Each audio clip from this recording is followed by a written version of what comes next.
बिस्मिल्लाहिर्रहमानिर्रहीम नहमदुहु व नसल्ली अला रसूलिहिल करीम अम्मा बाद। अस्सलाम वालेकुम नाज़रीन, हम आपको खुशामदीद कहते हैं आपकी ताबीर के किचन में। आज हम आपके लिए लेके आए हैं साग की रेसिपी।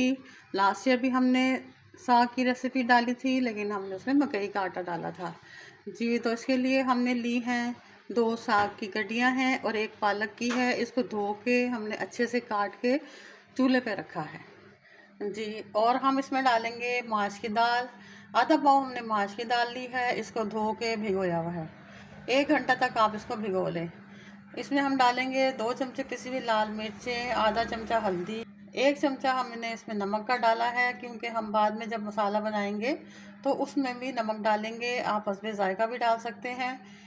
इसमें नमक कम रखना चाहिए, क्योंकि इसमें नमक अक्सर तेज़ हो जाता है, ये बुझ के बिल्कुल थोड़ा सा रह जाता है जी। 1 गड्डी हमने ली है इसमें धनिया की, उसको भी धो के काट लिया है। और 2 अदद टमाटर हैं, लहसुन के जवे हैं हमारे पास 5 अदद, और एक 3 इंच का अदरक का टुकड़ा हमने छील लिया है, और 3 अदद हरी मिर्चें हैं। ये सब हम इसमें अब शामिल कर देंगे।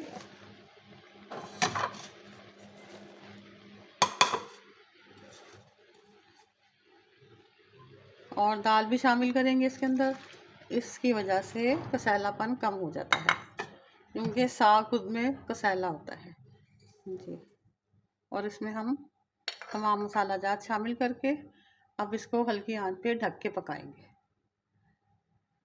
और 10 मिनट के बाद हम इसको देखेंगे, लेकिन ये नहीं कि आपने बिल्कुल ही इसको छोड़ देना है। मीनवाइल हम इसको चेक करते रहेंगे।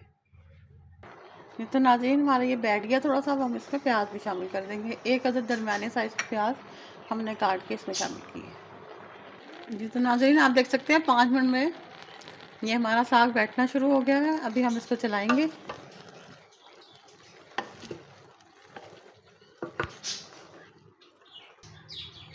ये तो नाज़रीन देखिए साग ने खुद ही कितना पानी छोड़ दिया है। आप जानते हैं कि हमने इसमें बिल्कुल पानी नहीं डाला था। ये आप तो देख सकते हैं पानी को जी। तभी हम इसको हल्की आंच पे मज़ीद 10 मिनट तक ढक के पकाएंगे, लेकिन आप बीच में इसको देखते ज़रूर रहें। तो नाज़रीन देख सकते हैं हमारा साग बिल्कुल नीचे बैठ गया है। 20 मिनट हो गए हैं इसको हल्की आंच पे पकते हुए। अभी हम इसको 10 मिनट और ढक के पकाएंगे। इसमें पानी खुद ही छोड़ा है, हमने इसमें बिल्कुल पानी नहीं डाला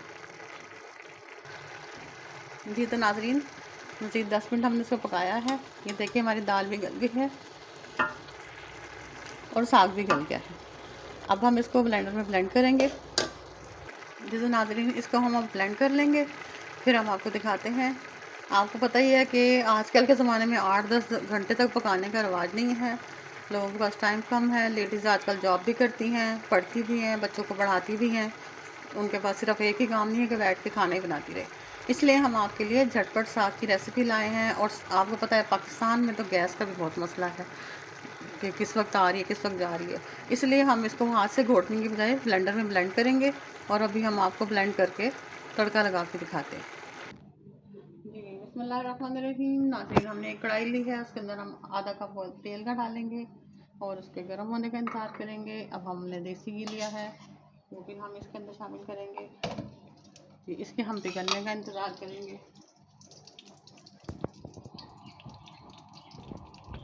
नाज़रीन हमने एक छोटी प्याज काट ली है तड़के के लिए, और 5 अदद लाल मिर्चें ली हैं हमने तड़के के लिए, और ज़ीरा लिया है 1 टीस्पून।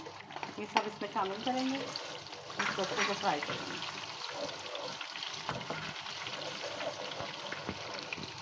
जी। तो नाज़रीन ये झटपट साग है। ये तकरीबन 35 से 40 मिनट में तैयार हो जाएगा। ये 8-10 घंटे वाली रेसिपी नहीं है जो गांव में बनाई जाती है। वहाँ पे लोगों के पास टाइम काफ़ी होता है, शहरों में इतना टाइम नहीं होता लोगों के पास कि वो 8-10 घंटे तक कुकिंग करें। यहाँ पे तो गैस ही नहीं आती इतनी देर तक। गैस की लोड शेडिंग हो जाएगी इतनी देर में। यहाँ पे इसको हमने हाथ से बिल्कुल नहीं घोटा, इसको हमने ब्लेंडर से ब्लेंड किया है। आप देख सकते हैं कि हमारा साग ब्लेंड होके इतना बारीक हो गया। और इसमें हमने 4 टेबलस्पून हम डालेंगे इसमें टमाटो केचप के, और हमने चिकन पाउडर भी शामिल किया, 1 चमचा चिकन पाउडर शामिल किया। ये हमारी रेसिपी थोड़ा हटके है, ये गाँव वाली रेसिपी नहीं है। हम फिर से आपको बता दें, पुराने ज़माने में औरतें अंगीठी भर के सुबह से लेकर शाम तक साग बनाती थी और यकीनन वो बहुत मज़ेदार भी होता था। और उस वक्त लोगों के पास टाइम भी बहुत होता था। आजकल लोगों के पास टाइम भी नहीं है इतना, और गैस भी नहीं इतनी देर तक आती। ये तो हमारा तड़का तकरीबन तैयार है। अब हम इसमें डालेंगे टमाटो केचप,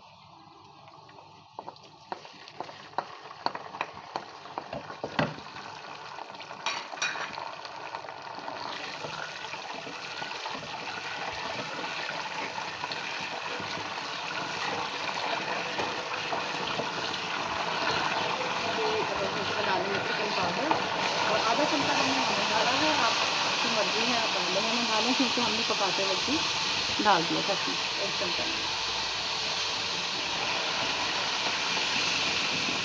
अब हम इसको फ्राई करेंगे और अभी आपको थोड़ी देर में डिश आउट करके दिखाएंगे। और नाजरीन, हमारा ये साग तैयार है, माश की दाल और साग। उम्मीद है कि आपको मेरी रेसिपी पसंद आएगी। मेरी वीडियो को लाइक करें, सब्सक्राइब करें और अपने दोस्तों को शेयर करें। दुआ में याद रखिएगा। अल्लाह हाफ़िज़ नासिर।